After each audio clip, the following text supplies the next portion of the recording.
was Mario. No question about it. Okay, when you get your form, put your first name, your last name. Does anyone else need a pencil? They'll fill out an evaluation form and rate various aspects of the game, like the graphics and the audio, the play control. And we total up their points, and then we also ask them a series of open-ended questions, like what did you like the most about the game, what did you like the least, would you recommend it to your friends, and then their likelihood to actually purchase the game.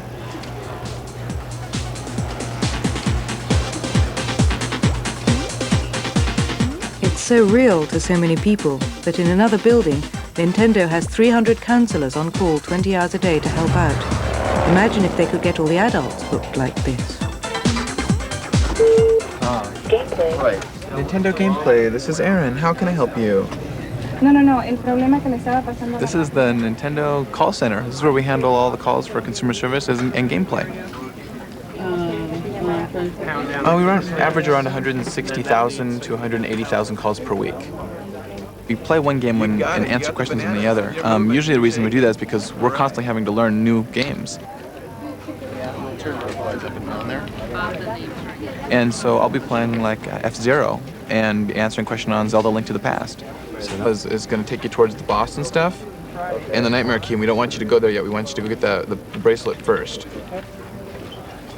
He has needed some help on Zelda: Link's Awakening, which is one of our new Game Boy games. And he was stuck in one of the palaces, 6, and he didn't know where to go. He was like lost. He was like, he beat this guy, he didn't know where to go next. I asked him if he had a power bracelet, and he said he did. Well, he didn't, so then I had to help him go get that. He knows where the power bracelet is now. He's gonna go pick that up, and he's on to the boss, and he's happy. He's moving. Oh, well, there's 1,200 games, and they want us to know all of them, but we try real hard. I'm at about 800, 850. Seems to me I can throw ice balls all day long that way. Yeah. Okay. See how things work out? Isn't that great? Did you have any other questions at all? Okay, well, thanks for calling. Bye-bye. Mario! Mario! It started innocently enough.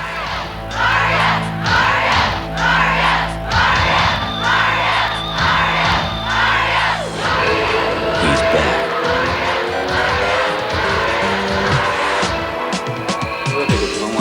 Fantasy characters have always been big in Japan. Until now, they came from comics or cartoons, where they bumped into a language barrier. 世界で初めてこう世界に飛び出たキャラクターっていうのがいるんですよ。というわけでですね、But with video games, which have no language, for the first time, 2 Japanese characters have conquered the world. 新しいキャラクターとして生まれたのが Mario and Sonic the Hedgehog. Japanese daily life is quiet, polite and restrained. Even the colors are muted. There's not much space for noisy behavior. But in Japan, the world of fantasy is never far away.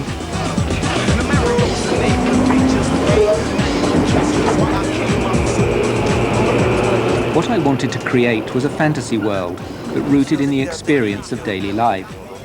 Many of them are things I remember from my own childhood, but everything is a bit more fun. For instance, Mario jumps up and down like a normal person, but he can jump much higher than a real person could and never hurt himself.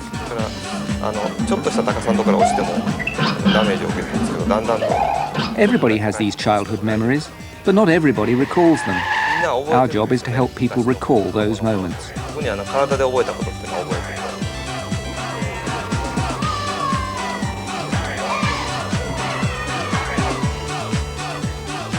The small machines of a few years ago took a lot of ingenuity to bring the screen to life. Because originally he was made of only 16 pixels, we were pretty cramped in what we could do. His hair was only 3 pixels. Since that wasn't enough to make it fly up properly when he jumped, we gave him a cap. And in order to make him seem to run fast, we needed to make his arms very visible. So they had to be a different color from his body, so we put him in overalls.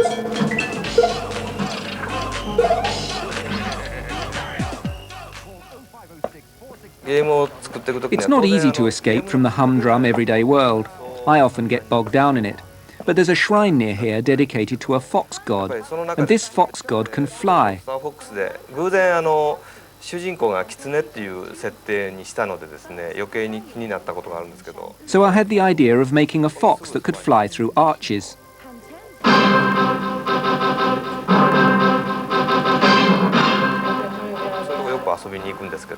We use polygon rendering to make the 3D effect, so you feel you are the fox. People just watching somebody play might think it looks boring. Just to look at, Mario is boring too. You can't understand until you play it. If you just give people the shell, their imagination has room to fill in the details. Hey! You still don't have a Sega CD? What are you waiting for? Nintendo to make one? You have seen the games, right? Wrong answer, man. Show 'em!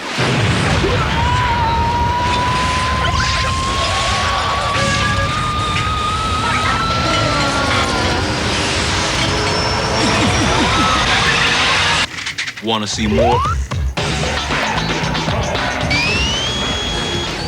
It's not dreaming that turns on Western kids.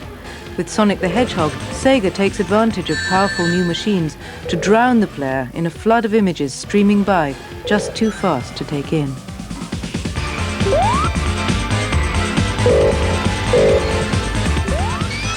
When I first got here, I wasn't too much into games. I had a Nintendo myself, and I thought Mario was kind of weak. And Sonic came. I thought it was a cool game. I mean, it was a lot faster than any of the Mario games, and then they came out with Sonic 2, which is really fast and it's hard to keep up. Now we've got Sonic CD, which is a little faster than Sonic 2, so I guess they're just getting faster and faster. What's happening in the brain of somebody doing this is more like sex or tripping than anything else. Of course, sex and drugs aren't usually available to 10-year-olds.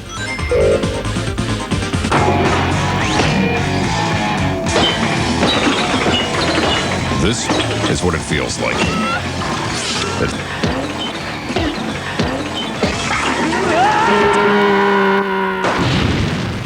Something sex, drugs and games have in common. They always leave you wanting more. With CD power, you also get the game from Sonic's point of view. Another notch more engrossing.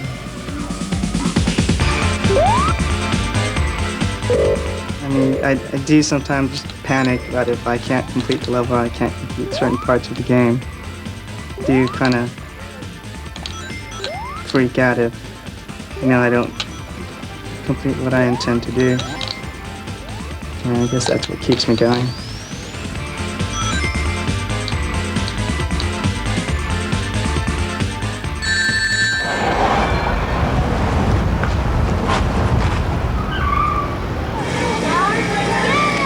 One of the great things about any game is learning to think with your body.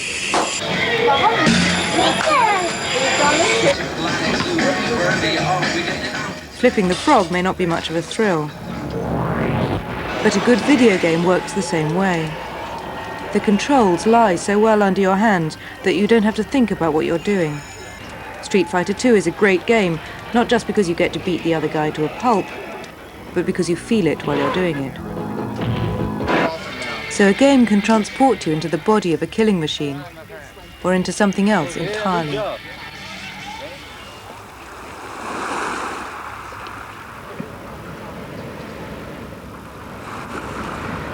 What I like most about this game, or video games in general, when the control is right, is this effect of learning without putting a conscious effort into it. My dad was in the excavation business. He had all these big machines to move earth. On a weekend, he had me sit on this 20-ton piece of steel that digs earth, and the way you control this arm was with two 8-directional joysticks. And what you do is, like, one would extend the elbow while the other would extend the wrist and the other would extend the shoulder, and you'd have to find all these combinations to make it do what you want. It just took a lot of time to get it down, and I got to the point where I would just think about where I would want the shovel to go, and it would just go, and I wouldn't have to think about what I was doing with my left hand or my right hand. I would just think about the arm and this 20-ton metal arm became an extension of myself. When a dolphin swims, he doesn't consciously move his flukes and his fins to guide through the water. He just sort of thinks about where he wants to go, and he goes there. So that's how I tried to make the controls. The water has viscosity, which means that your mobility is limited. You can't just turn on a dime. The faster you go, the wider arc that you have to take. There's momentum and inertia, and the gravity is different above the surface than it is below the surface.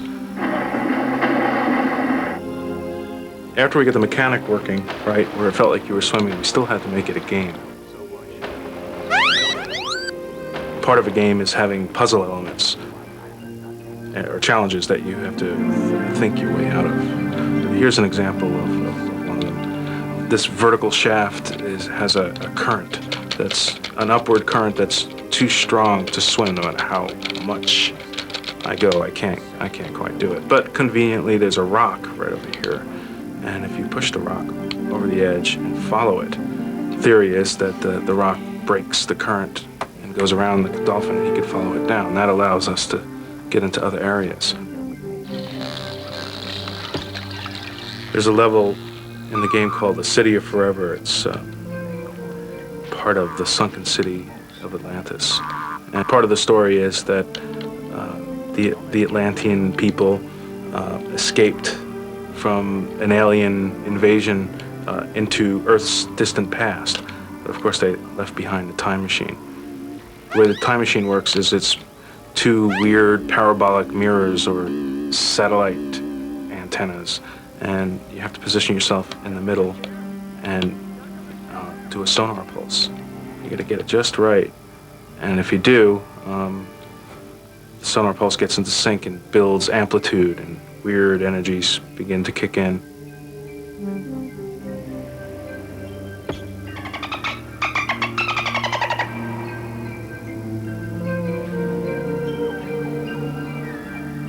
One of the most fascinating things, I think, on the face of the planet is the way these animals communicate.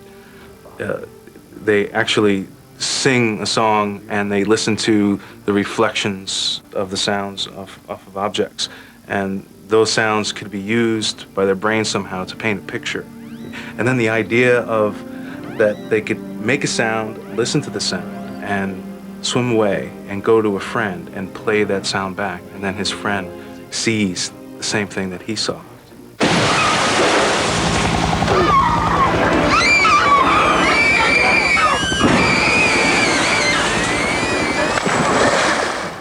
I think is really cool.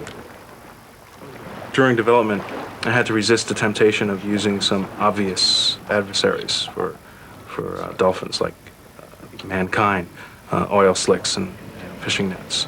And I resisted because I really wanted the experience to be 100% from the dolphin's point of view.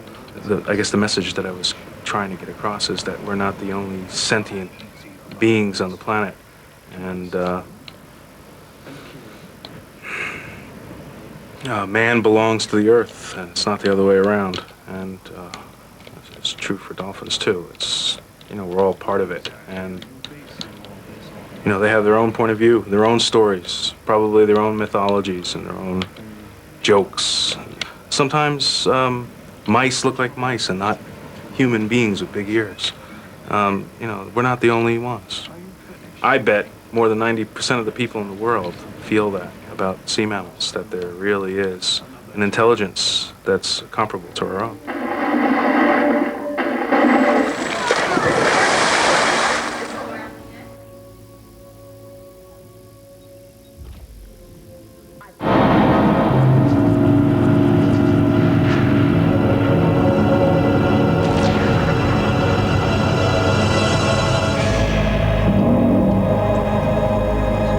The time is now.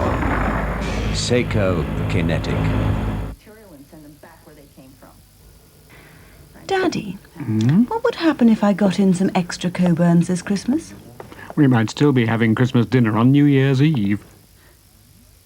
For me, irresponsible. Call me unreliable. Ooh, go on and call me. Yeah, irresponsible. Yes, I'm unreliable. But it's undeniably true. Oh, I'm irresponsibly, mad about you.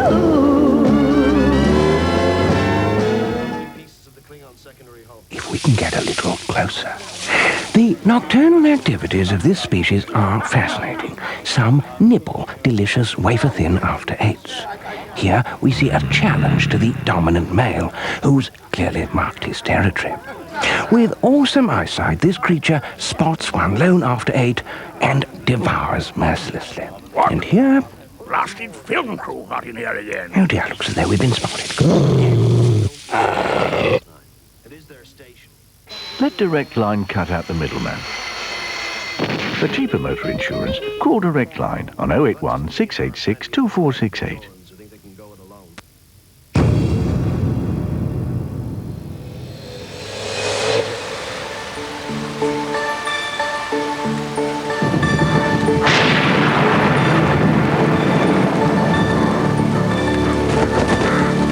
If you keep an open mind, you'll discover dark secrets.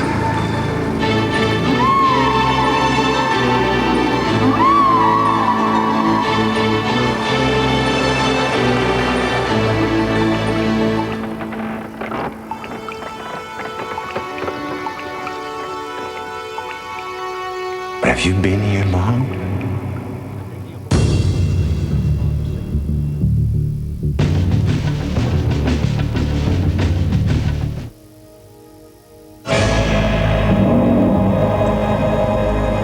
The time is now. Psychokinetic. Can I help you, Major? Oh, you always manage to help me, Odo.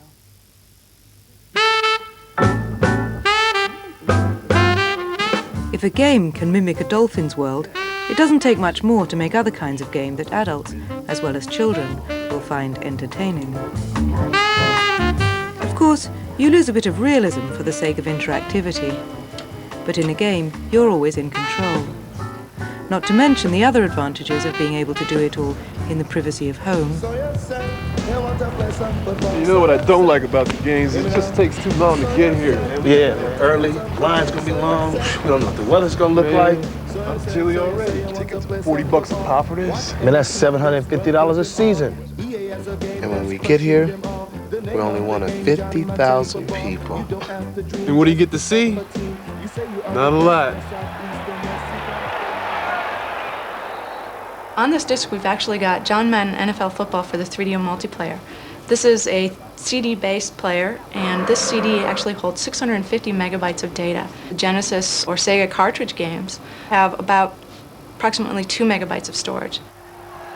Hi, everyone. Welcome to John Madden Football. So what we've been able to do is enhance the graphics enormously. We've got 38 teams from which you can choose to play, 3D stadiums, digitized clips of the referee. You're live right down on the field and in the action. Go, go, go, go, go! Oh. No, no, no, you got this. Yeah. Get him, get him! Yeah. Oh, no!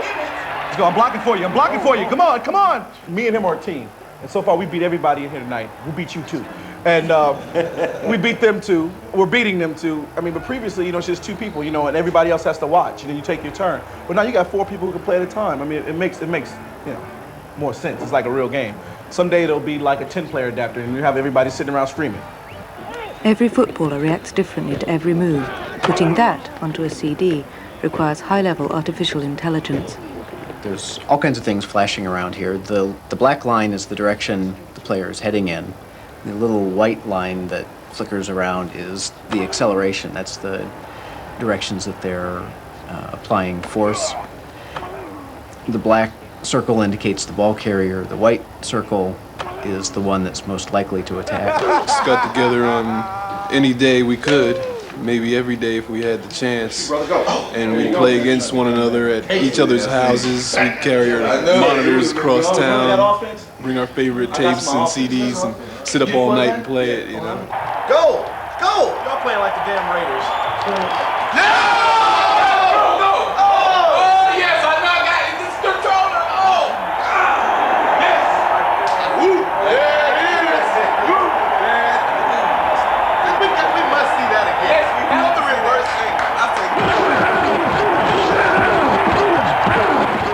Another feature that you get, which is representative of what happens on television, is instant replay. But here you're in control of the camera. You can move it in and zoom it up close to the players and see what they're doing within the play. Zoom back, you can see how the entire play forms up. You can run it through in slow motion, frame by frame, fast motion, or reverse it, see what actually happened at any moment in time. Reposition the camera and take another look at it. You have control over your own destiny. You control the play, and if you screw up, it's on you. Not where you be watching a game and your team fumbles and you just be going, ah, you know? You got no control over it. The game gives you the option of playing any position on defense, and if you're on the offense, you control basically the plays from start to finish. You call your play, you hike the ball, you control the quarterback, then you control the receiver or running back. Here we have the quarterback who's trying to throw to one of his teammates who have run down the field here. They're trying to get open so they can catch the pass, and these defensive players are trying to interpose to get between the thrower and the receiver. They're not supposed to run into the receivers. That's a penalty in the game.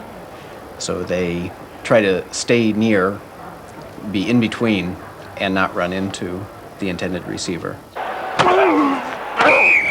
Hey, there's a 4 aspirin hit. That one knocked the snot right out of the locker. When I hooked up with these guys and they were playing this, I said, what the hell is this shit? I started playing this game, and at first, you know, I was really lousy. I'm still pretty lousy, but I started playing it. It's like, wow, this is kind of fun. I just got trapped into this, yeah, I want to play some football. I guess everybody's got a kid. There's enough storage space in the game for all the spontaneous moments you could want. We actually went and shot John Madden against blue screen in a studio, and we have digitized him and put him right in the game. He comes up in the introduction as well as throughout the game, giving you a little bit of a report on halftime stats as well as commentary. I'm choosing which team I want to be the home team, which I think I'll have Buffalo, and who I want to be the visitors, which I think I'll play San Francisco 49ers. The stadiums that are in the game, when you are actually choosing which team you want for home or visitors, the stadiums will represent their home field. So, for instance, if you've chosen San Francisco as the home team, you're going to get an open field with turf. Also, you've got weather to contend to in an open stadium. The player has the ability to choose what weather they want to play in: fair, wind, rain, or snow. And this also affects the player's capabilities. They're going to slip more in snow. You know who likes cold days? The big offensive lineman. We have a database from the NFL National Football League which summarizes the characteristics of all the players who are modeled in the game. In the normal gameplay, each of the little dots would represent an actual professional football player who has a certain body weight and top speed and whatnot. So I think we're going to play in an open grass stadium with fair weather. Information on the model of the stadium is in the game at all times. We can use the camera positioning to give you different perspectives of play. So here at the coin toss, we're low down to the field. We have the referee. I can choose whether I want to kick or receive. So you actually play through an entire game and all the features that a real football game has. And now, as you see, the football stadium, we can actually pan back with the camera and take you onto the field to actually start playing. The referee's going to set the ball, teams come out to the lineup, and we're at the kickoff. We might actually run this back for a touchdown. Touchdown! Oh! It gives you such a good rush, you know. You're out all night. You come home with an excuse that you've been playing video games all night. Doesn't set too well sometimes. I mean, it helps. I mean, it's like safe sex. Well, I mean, think about it. I mean, if you're at home playing Madden with your boys, you ain't out in the street, you know, with your hunting around. Because, you know, men, you know, you get around women, you can't, you know, that willpower drops in the 90s. You know, I mean, I'm at home. My girl knows Tuesday night he is there. You know, like tonight, she knows I'm here. So you say you want to play some football. So you say. No, I tell you the truth. I'd much rather say don't play Madden than go chase women in the club. I get way more excited. I ain't spent no money on no drinks, and you know, and you won't get let down. But I never got let down anyway. But you know, it's just, but it's a common. I mean, you get a good feeling. Like if I win tonight, you know, I got something to brag about the whole week. Gratification like that comes much more easily from digital people than real ones, especially if all that you require from them is a few physical movements and no speech. It's just a matter of capturing those moves on video. All of the players have been digitized, which is a process where we film on video the players. We then choose which frames we're going to use and digitize them, create palettes for them, and put them right in the game. What does this mean? What does this mean? What does this mean? What does this mean? People have always made models of the real world to entertain themselves or to see how it works, to get a sense of the big picture, to see how all the pieces fit together, and then maybe they get a better understanding of the world that they live in. The problem is the world has no life of its own. When the creator looks away, the world goes to sleep. It will never surprise you. The reason these characters have no life of their own is because they're flat. They're driven by these sticks that we handle. What we're more interested in doing is building a community of interacting entities that are driven by their own desires.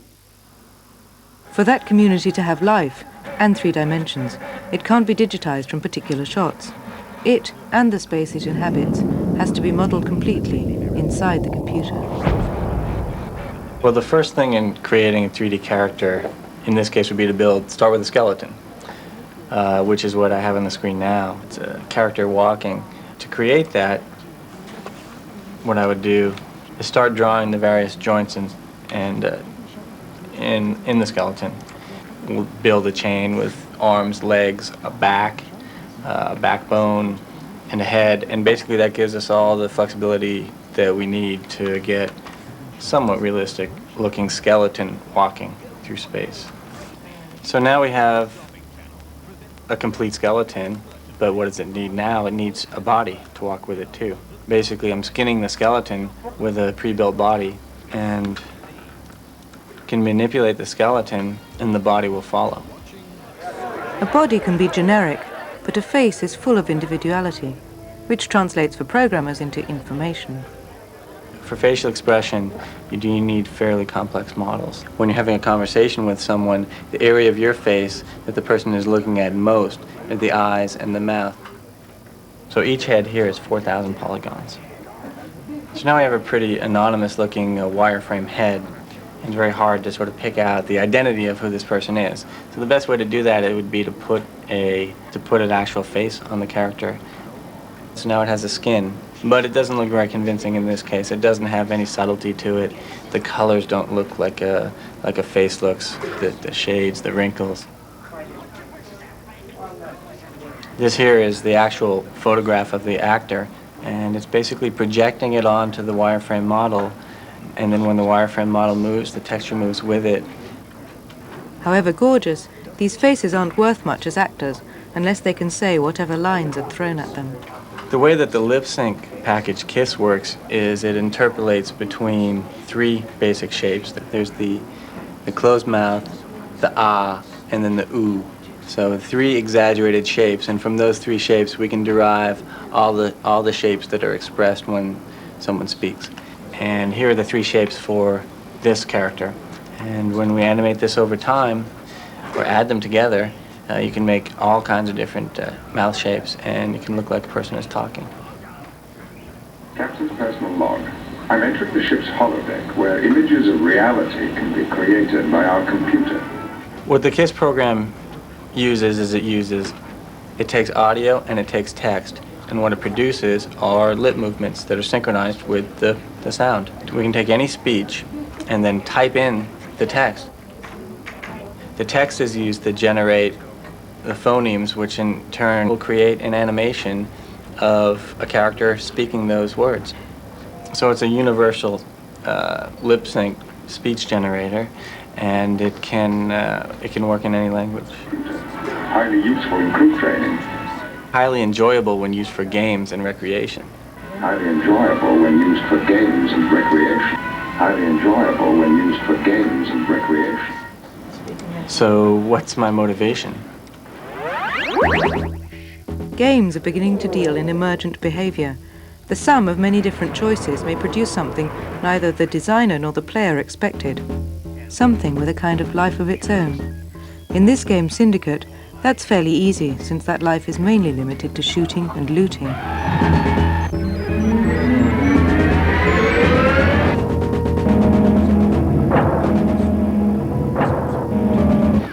Other games may look more primitive, but their social engineering is much more ambitious.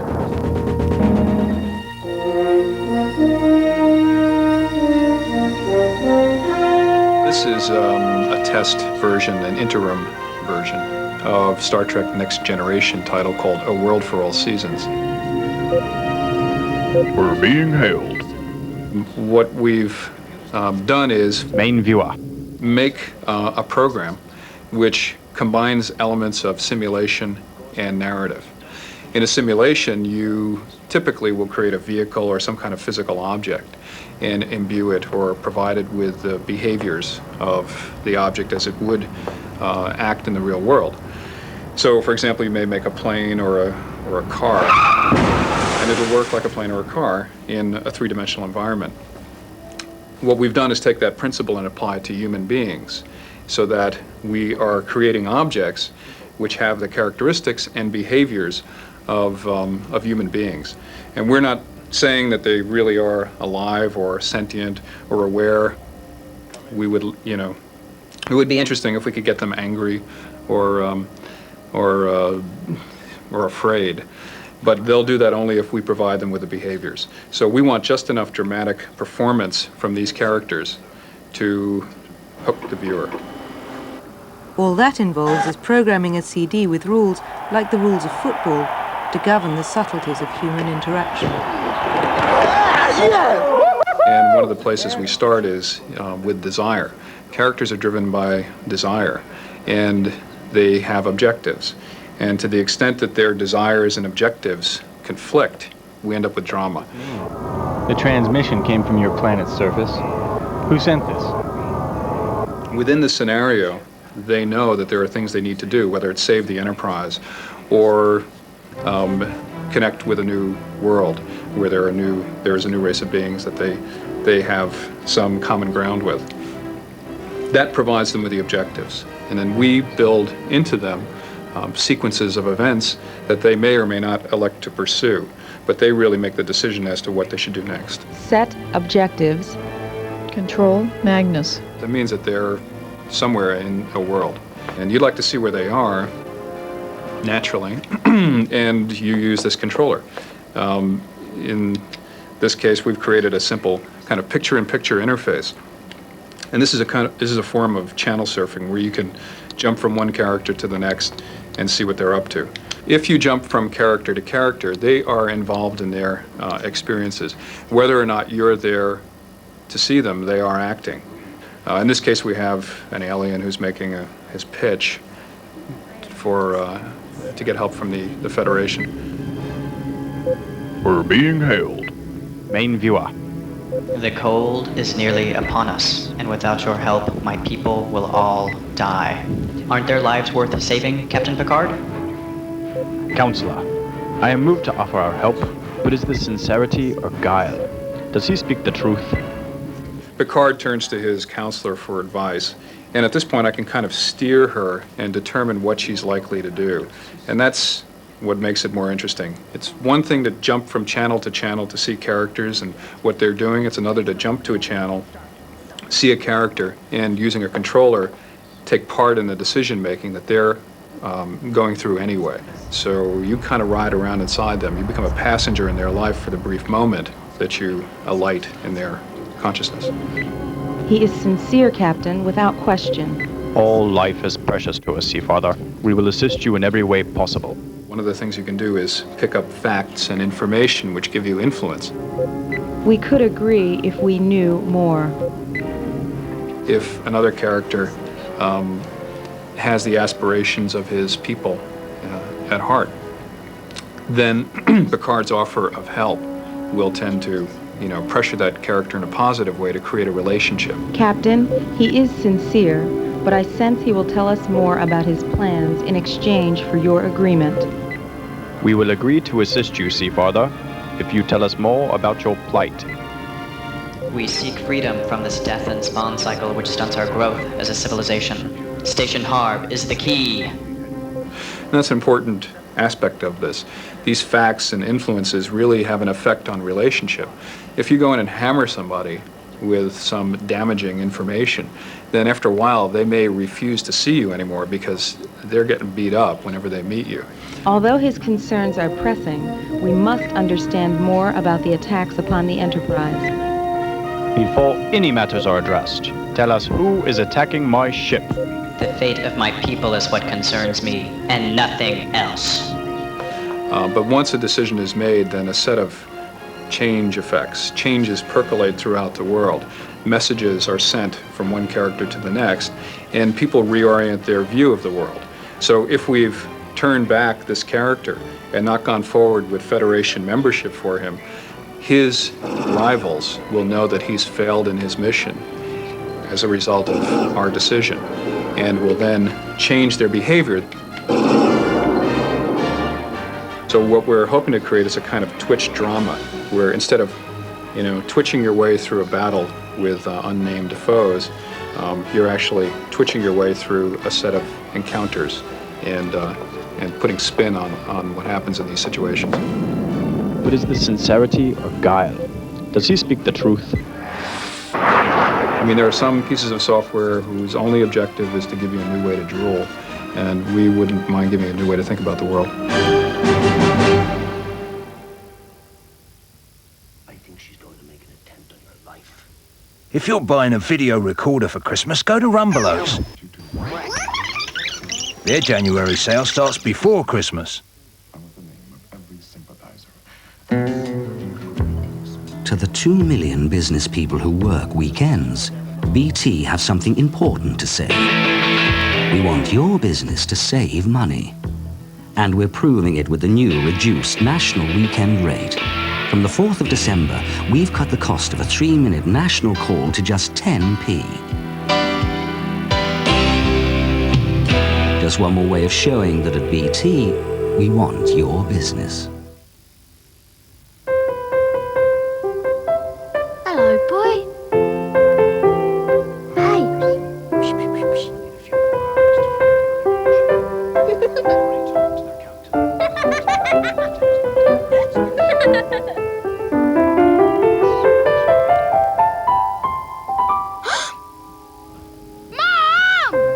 Soft and strong and long. Andrex. In an emergency, you can count on the police, the fire brigade,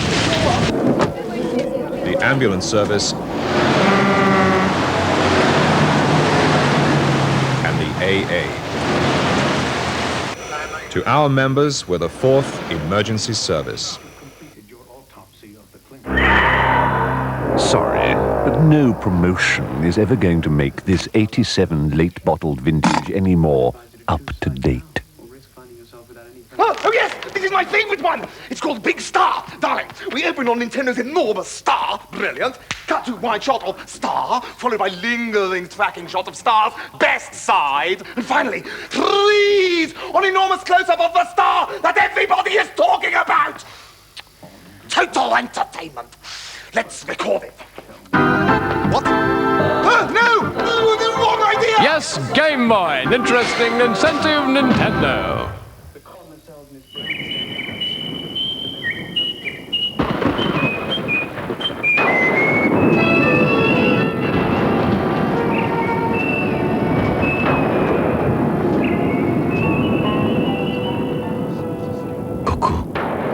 The spirit of Chanel.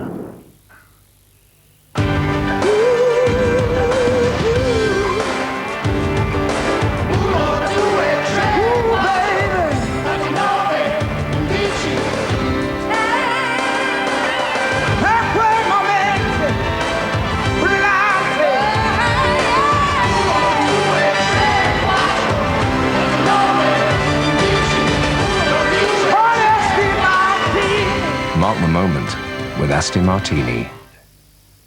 But what if you and I are the only two who aren't? For the most part, game worlds are still better at information than Seoul.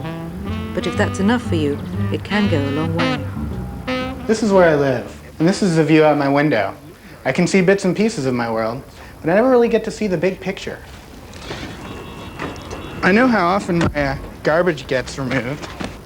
I'm told when to put it out, how to sort it, but that's all I know.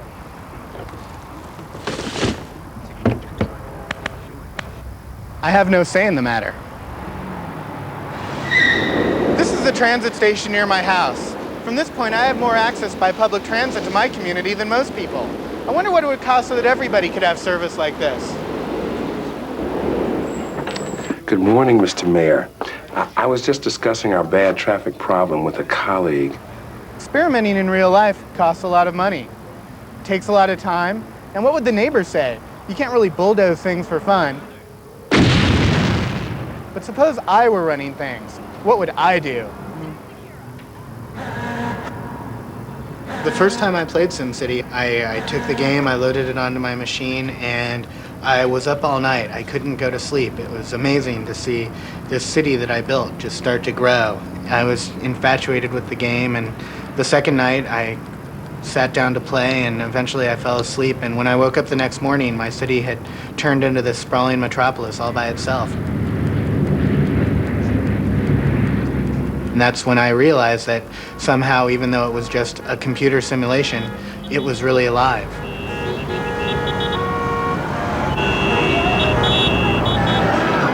We see play and learning as the same thing, and that people are typically playing to learn, and playing is learning in a safe environment. And that's what simulation is all about, is doing in a safe environment where the consequences of your actions aren't nearly as bad as in real life. That's pretty. This is a satellite view of your city from very remote. And what you can do now is you can move in and zoom in onto the city and zoom all the way into the closest view. What we allow you to do is to remove layers so that you can remove the buildings, remove the surface, and now we can see underneath. We can remove the roads. Now we're just looking at the sewers and underground. If you notice all these cells, there's these little squares all throughout the city. Each cell has all of the data for the entire game, so each cell is being calculated independently.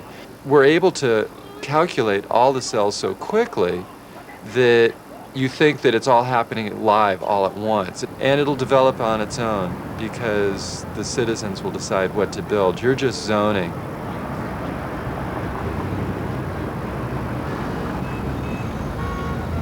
We have a newspaper with SimCity, and this is how you get most of your feedback on what the citizens are thinking. Each newspaper is unique. It rewrites itself. I wonder what happened to this building development. It would be nice to avoid making the same mistake twice. For everything you do, there's something that'll happen. So for every action, there's some reaction. And we're not trying to say that it's right or wrong. For example, if you put in a power plant, you have your choice of coal, hydroelectric, oil, nuclear. Now, each of these have different consequences. Coal is a lot less expensive, but pollutes a whole lot more. We'll put in a nuclear plant. You're a mighty good mayor. I've enough power lines and power plants to service your fine city. Splendid job, Mayor. Just splendid. All right, thank you. The CD version of SimCity will have real actors in real locations playing out the results of sim decisions. Here, the game world could actually help the real world, and whoever is running it. Have you heard of black holes? That's what this city will become if you don't build more transmission lines immediately. You need a good shot from one of your very own 10 gigawatt lines. Maybe then...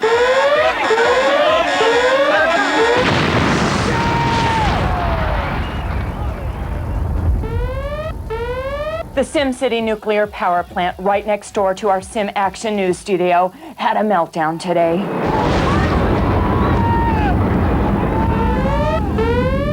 Well, now you've gone and done it. Does this little disaster help illuminate your mind?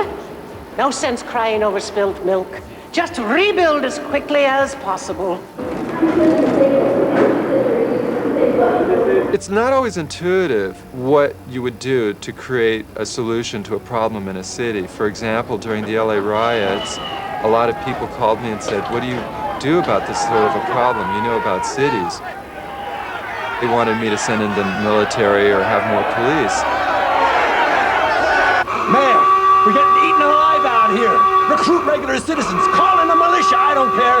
This is war, and we're losing the battle.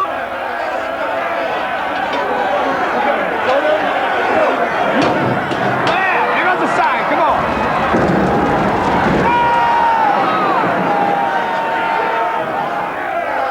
My suggestion was you should put in pedestrian malls, more parks, and give grants to the businesses to make them nicer. And they were shocked. The truth of the matter is, if it's a nicer place to live and people have jobs, you get more tax revenue. If you have more land value, actually crime typically will go down. You have less money that you need to spend on your police services. And the exact opposite is true. So it's either a negative or a positive spiral. People typically are really fascinated with the destruction of a city early on. We have fires, floods, airplane crashes, tornadoes, earthquakes. Do not panic! Earthquake! SimCity! Once you put a lot of time into building your city, then you have ownership of the city, and the last thing you want to see is a disaster.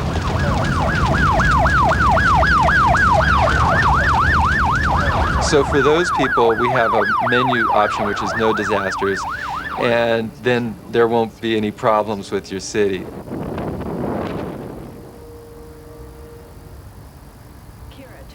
The most important element of SimCity is that of ownership. People take ownership of the city. When they talk about SimCity, they talk about it as something that's theirs. They say, my city, and they talk about their personal problems with the city. So they'll say, I have a crime problem in this part of town, or I'm trying to decide if I should zone this area for residential or commercial.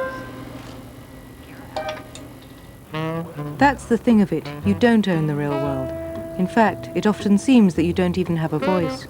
In the game world, nobody takes your power away.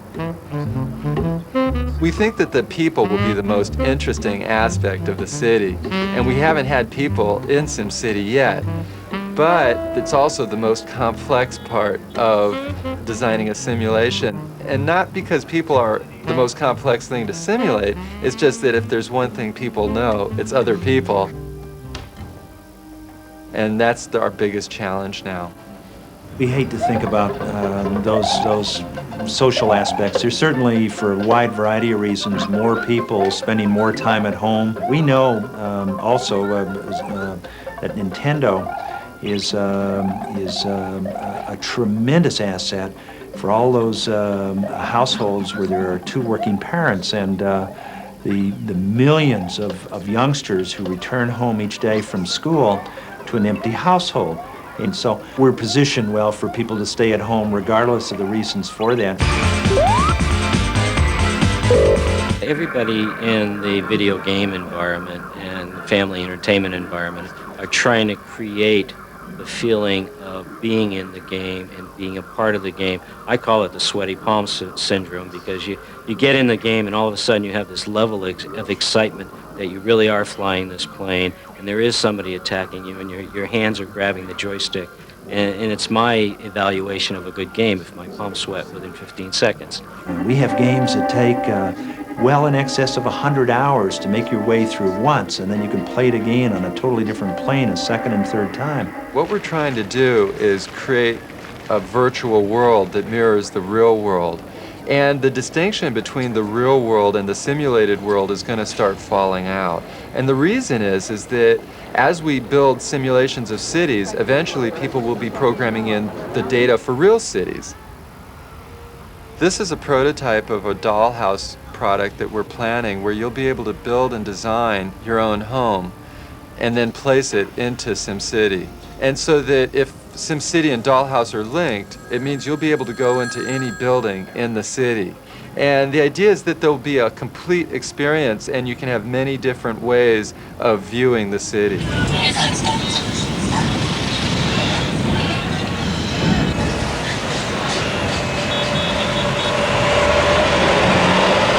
Well, I think it creates a whole environment for the public to interact without going outside and confront some of the environments they may not want to confront at that period of time.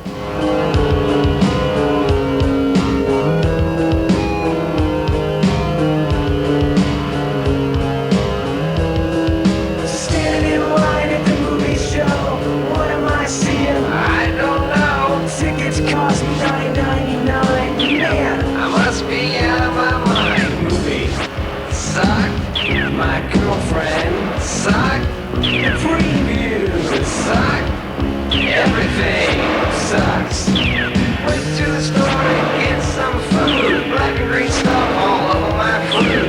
$15 for Cheerios. All I got was a box of Ho-Ho. My dinner sucked. My breakfast sucked. Food sucks. Everything sucks. Critics suck. The president sucks. Life sucks. Death sucks. Movies suck. And food sucks. You suck.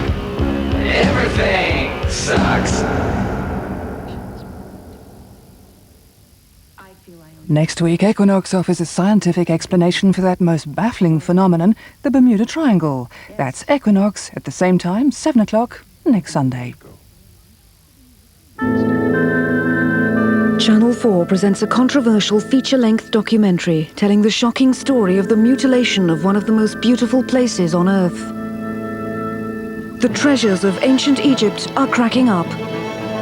Do you not know that ancient Egypt is a copy of the universe, the temple of the world, and that if it goes, the world will be full of graves and dead men? John Romer presents The Rape of Tutankhamun tonight at 8:45 on Channel 4. He was ambitious, cruel and arrogant, and his military might dominated Europe for 20 years. Napoleon Bonaparte's greatest victory at the Battle of Austerlitz is re-examined next to find out what made him one of the great commanders.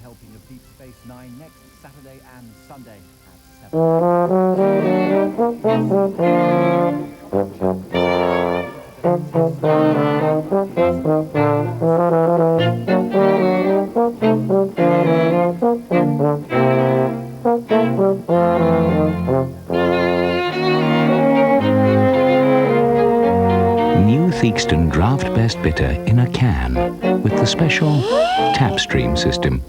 It's a lot easier to take home for everyone.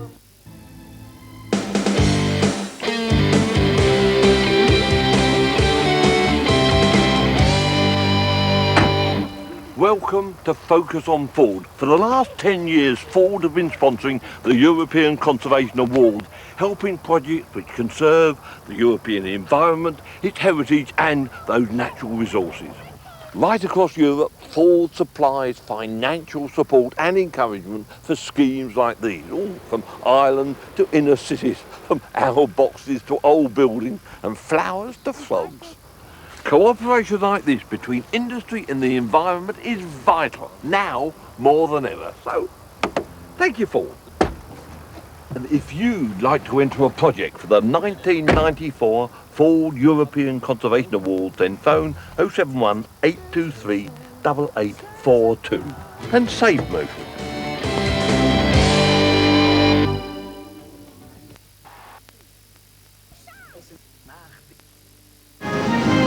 They're the first to welcome you home from a trip overseas.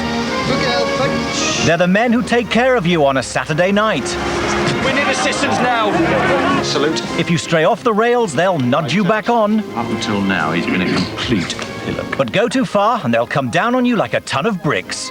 A chunk of cannabis that was found in the heads. Cue! Quick! March! Part 2 of Navy Blues, Cutting Edge, tomorrow at 9 on 4.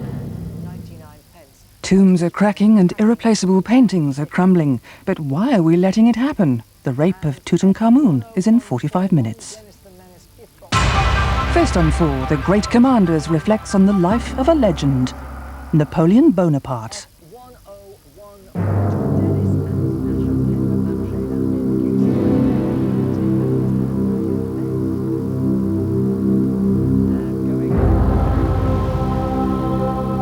Throughout history, the technology of war has continually changed, but the art of war, how a commander commands, has remained more or less the same.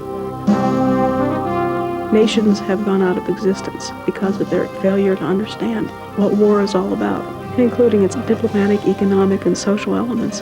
A great commander, one way or another, always seems to understand how all these forces are interrelated.